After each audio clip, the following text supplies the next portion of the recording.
Hello guys! Tayo magluluto ulit ng sopas naman.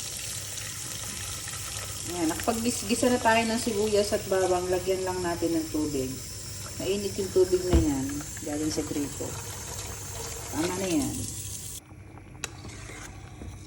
Ito na yon, nung kumulo siya, lagyan lang natin ng repolyo. Are pala muna, inihulog ko yung hotdog.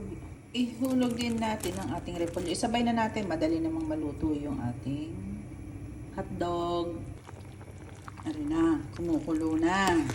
Ngayon, ay ayos na rin hotdog na are. Are dinagdagan ko ng sabaw. At ganang aking alaga ay gustong gusto ng sabaw. Are kahit walang laman, basta may sabaw. Yun ang gusto ni Lolo. Are na.